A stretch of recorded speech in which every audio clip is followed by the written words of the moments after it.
تغییریابی اقلیم و وضع جهانی امروزه ما را وادار می‌سازد که از هر یک اویله سر کرده تا مؤسسه‌های اجتماعی و خواجگی و کارخانه‌های استحصالی صرفه‌کارانه استفاده بردن آب و نیروی برق را در همه فصل‌ها رعایت نماییم. امروز دستور سفارش‌های حکومت جمهوری تاجیکستان مخصوصاً پیشوای ملت محترم امامعلی رحمان جهت ثمرناک استفاده بردن نیروی برق در شهر و ناحیه‌های ولایت سوخت عملی می‌شوند. در دایره برنامه مبلغ‌گذاری اقتصاد سبز گف در شهر کانیبادام مراسم آغاز ساختمان نظام آفتابی در آشخانه توردیبای این شهر برگزار گردید. نمایندگان بانک اروپایی تجدید و رشد، بانک سرمایه‌گذاری و قرضی تاجیکستان و برنامه مبلغ‌گذاری اقتصاد سبز در تاجیکستان ضمن برآمد خود از اهمیت و برتری‌های راه‌اندازی شدن اقدام مذکور یادآور شده، باید اهمیت قطعه نمایشی، رشد استوار صاحبکاری، استراتژی مبلغ‌گذاری سبز و دستگیری صاحبکاران برآمد کرده آید تکنولوژی نصب شونده به حاضرین معلومات مفصل دادند. قید کرده شد که در آشخانه مذکور نظام انرژتیک آفتابی جاری کرده می شود که مبلغ گذاری آن در دایره لایحه دوم برنامه مبلغ گذاری اقتصاد سبز در تاجیکستان با دستگیری بانک اروپایی تجدید و رشد، خزینه اقلیمی سبز، اینچنین حکومت جمهوری استرالیا و حکومت کره تامین گردیده است. نظام آفتابی امکان می‌دهد که استفاده نیروی برق از خط برقی به طور نظررس کاهش یابد، سطح ثمرناکی نیروی برق در این آشخانه بلند گردد، پرتاب‌های ضررناک کم شوند و به محیط زیست ضرر نرسد. همچنین این اقدام امکانیت می‌دهد که استوار و معتدلی این مرکز خدمت رسانی تأمین گردد. تطبیق این لایحه بر رشد استوار اکولوژی در تاجیکستان مساعدت می‌نماید. هدف اساسی لایحه قطعه نمایشی در آن است که تشویق و ترغیب نمودن استفاده نیروی آفتاب در کارخانه، در خانه. ما بسیار امید می‌بندیم که مشتریان، باشندگان، صاحبکاران آمده از این قطعه نمایشی تماشا کنند و خودشان در طریق بانک‌ها همکاری نمایند و از همین پنل‌های آفتابی بسیار استفاده برند. صاحبکار شهر کانیبادام صاحب ملک آشخانه توردیبای میnnتداری خود را به مسئولین و سرپرستان برنامه گف ابراز نموده قید کرد که من بعد خدمت رسانی را به مزاجان در سطح بلند راه اندازی کرده دیگر صاحبکاران را برای گذشتن به نظام آفتابی دعوت می‌نماید.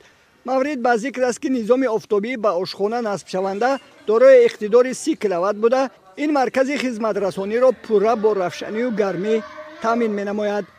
من بعد در آشخانه ما برق دائمی می شود. ما حرکت میکنیم سطح صفت خدمت رسانی بلند برداریم. ما توصیه میدیم که صاحبکاران من آشخانه ها، من کارخانه ها از سیستم آفتابی برقی استفاده برند.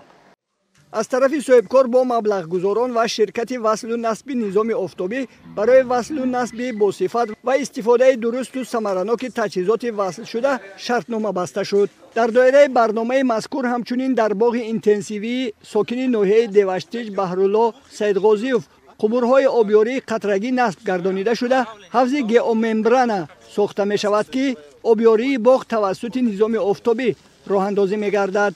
این اقدام امکانیت می‌دهد که صاحبکار از این باغ حاصلی بلند به دست آورده در غنیسازی بازار داخلی و پسیوی نرخ میوه سهم گذاشته سطح نیک و احوالی عائله‌اش را بلند بردارد.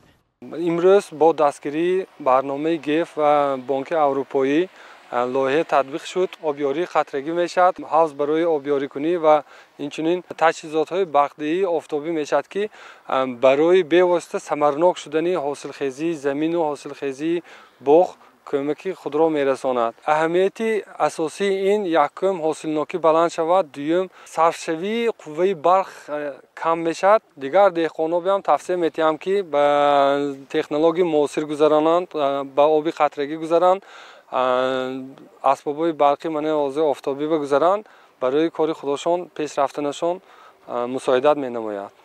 نمایندگان بانک اروپایی تجدید و رشد، تشکیلات امانتی ایمان اینترنشنال و برنامه گف ضمن برآمد خود از اهمیت برنامه نقش قطعه نمایشی در ترغیب نظام مذکور و دستگیری دهقانان برای دسترسی به سرمایه‌گذاری سبز یادآور شده ذکر نمودند که دیگر دهقانان و صاحبکاران می توانند از این نظام استفاده برده برای پیشروی ساحه کشاورزی و غنیسازی بازار داخلی سهم ارزنده گذارند.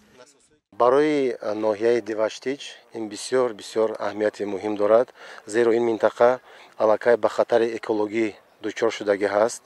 Аҳамияти қитъаи намоишӣ бисёр муҳим аст, зеро дар қитъае ки мо қарор дорем зиёда аз 400 гектар соҳиби 137 хоҷагидор. Баъд аз дидан ин қитъаи намоишӣ мо умедвор ҳастем ки дигар хоҷагидорро дар минтақаҳои хоҷагии худ ин таҷрибаро истифода мебаранд. Албатта агар ки мо ҳавзи захираи обро вақте ки мо ба истифода медиҳем, оби қатрагиро татбиқ мекунем ва насоси обёрие ки бо тариқи офтоб, ин албатта самаронакии иқтисодӣ бисёр мебиёрад.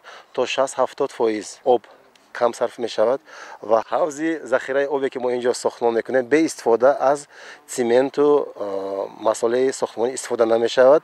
Аз масолеҳи экологӣ тоза мо истифода мебарем ва иқтидори обирасонӣ то 2 гектарро дорад.